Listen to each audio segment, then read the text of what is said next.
Hello friends, मेरा नाम राकेश वर्मा और मेरे यूट्यूब चैनल पे आपका स्वागत है। दोस्तों, आज के वीडियो में जानेंगे लघु उत्तरीय प्रश्न। 5 महत्वपूर्ण लघु उत्तरीय प्रश्न जानेंगे जो हमारी राज्य सेवा मुख्य परीक्षा के लिए महत्वपूर्ण प्रश्न है। तो चलिए जानते हैं क्रम से। तो पहला प्रश्न लिया है, बाल कल्याण से आप क्या समझते हैं और बाल कल्याण के प्रमुख कार्यक्रमों का वर्णन करें। तो बाल कल्याण से तात्पर्य है बालकों की देखरेख और उनका संरक्षण।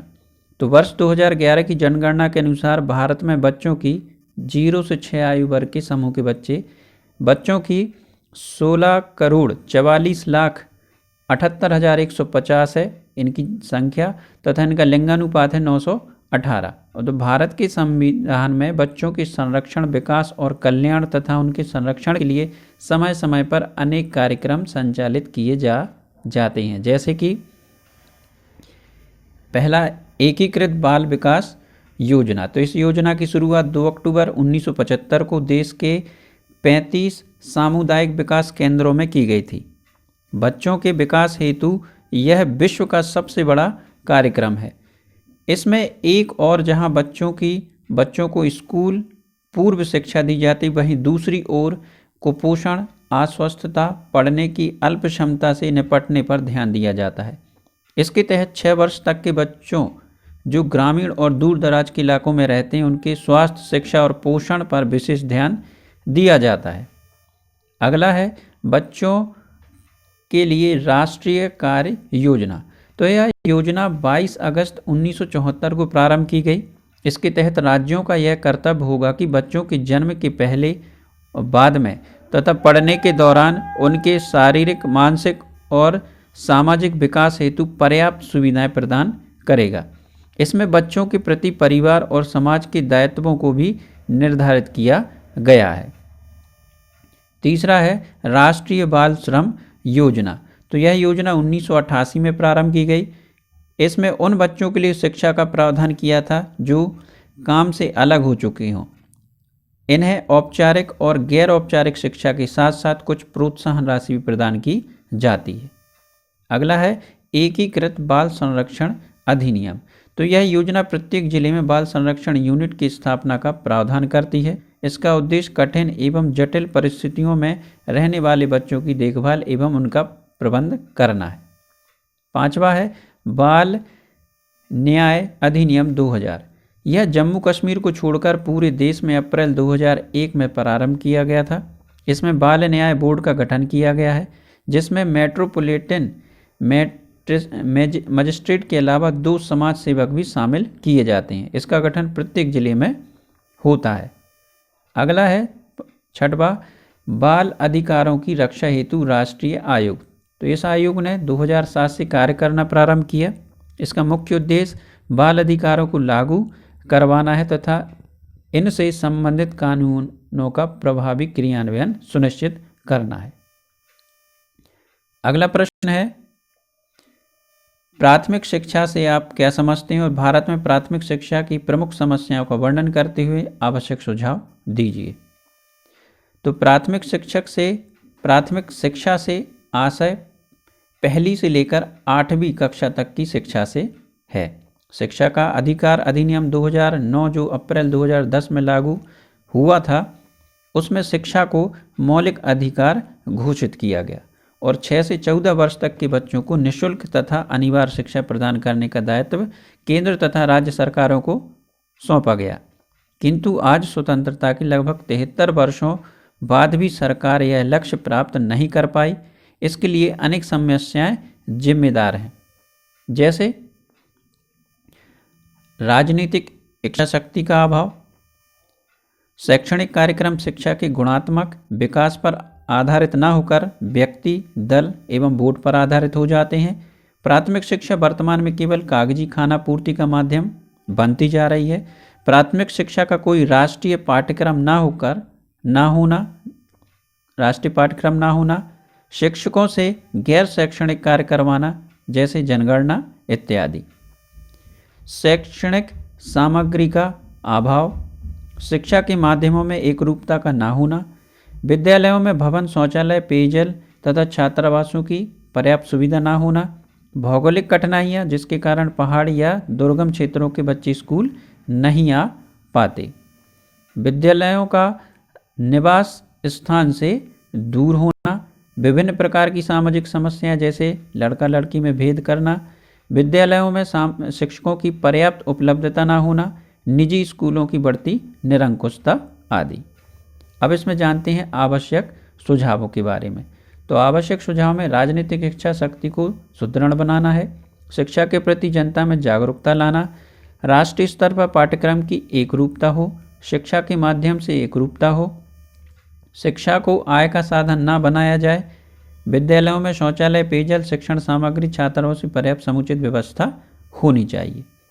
छात्रों के अनुपात में विद्यालयों में शिक्षकों की उपलब्धता सुनिश्चित हो, बच्चों के निवास स्थान के निकट पाठशालाएं खोली जाएं, कमजोर बच्चों की अतिरिक्त कक्षाएं लगाई जाएं, शिक्षकों से शैक्षणिक कार्य के अतिरिक्त अन्य कोई कार्य न कराया जाए। शिक्षकों को वर्ष में एक बार 4 माह का शैक्षणिक प्रशिक्षण अनिवार्य रूप से दिया जाए। शिक्षक स्थानीय स्तर के ना हो, शिक्षा सत्र के दौरान शिक्षकों का स्थानांतरण ना किया जाए। तीसरा प्रश्न है, विश्व स्वास्थ्य संगठन का वर्णन करते हुए उनके कार्यों को समझाइए। तो विश्व स्वास्थ्य संगठन स्वास्थ्य के क्षेत्र में कार्य करने वाली एक वैश्विक संस्था है जिसकी स्थापना 7 अप्रैल 1948 को की गई।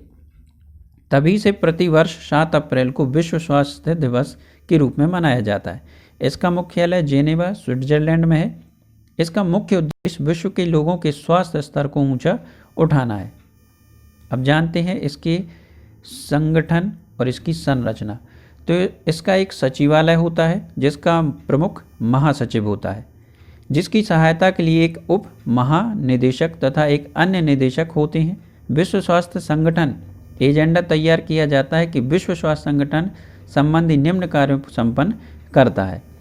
अंतर्राष्ट्रीय स्तर पर स्वास्थ्य संबंधी कार्यों का संचालन व समन्वय करना, अंतर्राष्ट्रीय स्वास्थ्य से जुड़ी विभिन्न प्रकार की संस्थाओं संगठनों के मध्य समन्वय सहयोग स्थापित करना, महामारियों तथा बीमारियों के उन्मूलन के लिए किए जाने वाले कार्यों को प्रोत्साहित करना, मातृत्व स्वास्थ्य एवं शिशु स्वास्थ्य हेतु कल्याणकारी कार्यक्रमों का क्रियान्वयन करना, स्वास्थ्य के क्षेत्र में शिक्षा तथा प्रशिक्षण को बढ़ावा देना, स्वास्थ्य शिक्षा तथा बीमारियों के निदान संबंधी कार्यों का मानकीकरण करना, स्वास्थ्य के क्षेत्र में शोध एवं अनुसंधान को बढ़ावा देना, खाद्य पदार्थों एवं दवाइयों के संबंध में अंतर्राष्ट्रीय मानक निर्धारित करना, लोगों के स्वास्थ्य, पोषण, आहार, स्वच्छता तथा काम की दशाओं को उन्नत करना, स्वास्थ्य के लिए विश्व स्तर पर मानक निर्धारित करना, राष्ट्रीय स्वास्थ्य नीतियों तथा कार्यक्रमों को मजबूत बनाने के लिए सरकारों से सहयोग करना। विश्व स्वास्थ्य संगठन द्वारा प्रतिवर्ष 7 अप्रैल को विश्व स्वास्थ्य दिवस, 31 मई को विश्व तंबाकू रोधी दिवस, 26 जून को अंतर्राष्ट्रीय नशा मुक्त दिवस तथा 1 दिसंबर को विश्व एड्स दिवस मनाया जाता है। अगला प्रश्न है, वंचित वर्गों की शैक्षणिक समस्याओं की मध्य प्रदेश के संदर्भ में विवेचना कीजिए। सामाजिक व्यवस्था में व्याप्त विभेदीकरण और स्त्रीकरण के कारण आज भारत में अनेक वर्गों का निर्माण हुआ। इनमें से एक वर्ग ऐसा है जो सामाजिक, आर्थिक, राजनीतिक, शैक्षणिक तथा सांस्कृतिक सुविधाओं का लाभ प्राप्त करने से वंचित रह गया हो। इन्हें ही वंचित वर्ग कहा जाता है। ज्ञातव्य है कि मध्य प्रदेश एक जनजातीय बाहुल्य राज्य है। यहाँ पाई जाने वाली अनुसूचित जाति, जनजाति तथा अन्य पिछड़ी जातियाँ ऐसे ही वंचित वर्गों का निर्माण करती हैं जो अनेक समस्याओं से ग्रसित हैं तथा समाज की मुख्य धारा से नहीं जुड़ पाती। समाज का बहुसंख्यक समूह या उच्च वर्ग शैक्षिक विकास के अवसर उपलब्ध नहीं होने देते, जिसके कारण इन वंचित समूहों का सर्वांगीण विकास नहीं हो पाता है तथा ये शिक्षा के क्षेत्र में पिछड़ जाते हैं। समाज में लैंगिक विषमता की भावना चरम पर है, जिस कारण स्त्रियों और लड़कियों को शिक्षा से वंचित रखा जाता है। परिणामतः उनके व्यक्तित्व का सर्वांगीण विकास नहीं हो पाता। यह स्थिति पिछड़े तथा ग्रामीण इलाकों में अधिक दिखाई देती है। प्रदेश में आर्थिक विषमताओं के कारण भी वंचित समूह का निर्माण होता है, क्योंकि गरीब वर्ग का व्यक्ति आर्थिक रूप से इतना सक्षम नहीं होता है कि वह अपने बच्चों को स्कूल भेज सके और उन्हें शिक्षा दिला सके। ये वंचित वर्ग बच्चों की एक आर्थिक इकाई मानकर उन्हें मजदूरी या रोजगार में लाना उचित समझते हैं, अतः उन्हें शिक्षा से वंचित कर देते हैं। प्रदेश में आर्थिक विषमताओं के साथ साथ भौगोलिक विषमताएं भी वंचित समूह की संख्या में वृद्धि करती हैं। अधिकांश विद्यालयों का निर्माण उच्च वर्गों की बस्तियों में होता है, जहां निम्न वर्गों के लिए पहुंचने पर अनेक सामाजिक भौगोलिक बाधाएं होती हैं, जैसे व्यक्तियों की संकुचित सोच के कारण बालिकाओं को स्कूल ना भेजना तथा विद्यालयों का दूरस्थ स्थानों पर स्थित होना। लेकिन वर्तमान में सरकारी प्रयासों, सामाजिक आंदोलनों तथा जागरूकता के कारण प्रदेश में वंचित समूहों या गैर लाभान्वित समूह की संख्या में निरंतर कमी आ रही और इन्हें भी शैक्षणिक विकास हेतु पर्याप्त सुविधाएं प्रदान की जा रही हैं। अंत में 5वां प्रश्न है, राष्ट्रीय स्वास्थ्य नीति 2017 के महत्वपूर्ण बिंदुओं को विस्तार पूर्वक समझाएं।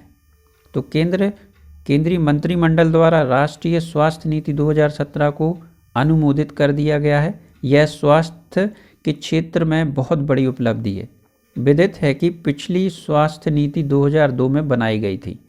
वर्तमान स्थित नीति बदलने, सामाजिक, आर्थिक, प्रौद्योगिक तथा महामारी विज्ञान के परिदृश्य में मौजूदा और उभरती हुई चुनौतियों से निपटने के लिए 15 साल के अंतराल के बाद अस्तित्व में आई है। राष्ट्रीय स्वास्थ्य 2017 का मुख्य उद्देश्य निवारक एवं प्रोत्साहन दिशा निर्देशों के माध्यम से सभी लोगों के लिए स्वास्थ्य एवं कल्याण का उच्चतम संभव स्तर सुनिश्चित करना है।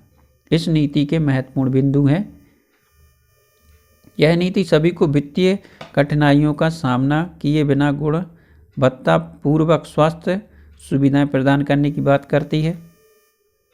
वर्तमान में स्वास्थ्य पर होने वाले व्यय जीडीपी का 1.04% है, जिसे बढ़ाकर 2.5% करने का प्रयास किया गया है। 2020 के अंत तक राज्यों के स्वास्थ्य क्षेत्रों में होने वाले व्यय को 8% से ज़्यादा करना है। जीवन प्रत्याशा को 67.5 वर्ष प्रतिशत से बढ़ाकर 2025 तक 70 वर्ष करना है। ये वर्ष है दोस्तों, वर्ष करना है। नई स्वास्थ्य नीति में सभी राज्यों में प्राथमिक स्वास्थ्य केंद्रों में उत्कृष्ट बनाने का लक्ष्य रखा गया है। PPP मॉडल पर काम होगा। जिला अस्पताल तथा इसके ऊपर के अस्पतालों को सरकारी नियंत्रण से मुक्त रखा जाएगा। इस नीति में गैर संचारी से उभरती चुनौतियों से निपटने पर भी ध्यान केंद्रित किया गया है। इस नीति में आयुष प्रणाली के त्रिआयामी एकीकरण की परिकल्पना की गई है। नई नीति में औषधियों तथा उपकरणों का सुलभता से विनिर्माण करने, मेक इन इंडिया को प्रोत्साहित करने तथा चिकित्सा शिक्षा के सुधार करने का भी प्रावधान किया गया है। 2025 तक कुल प्रजनन दर को घटाकर 2.1% पर लाना है। 2023 तक 5 वर्ष से कम आयु के बच्चों में मृत्यु दर घटाकर 23% तक लाना है। तंबाकू के इस्तेमाल के प्रयास को वर्ष 2020 तक 15% तथा 2025 तक 30% कम करना है। नवजात शिशु मृत्यु दर को घटाकर 16% करना है। क्षय रोग से मामलों में कमी लाना ताकि 2025 तक के इसे समाप्त किया जा सके। हृदय रोग, कैंसर, मधुमेह आदि से होने वाली मौतों को 2025 तक घटाकर 25% करना। तो दोस्तों आज के वीडियो में बस इतना ही। आशा करता हूँ आपको मेरा वीडियो पसंद आया होगा। वीडियो पसंद आया तो लाइक करें, अपने दोस्तों के साथ शेयर भी करें और मेरे चैनल को सब्सक्राइब करना ना भूलें। Thank you.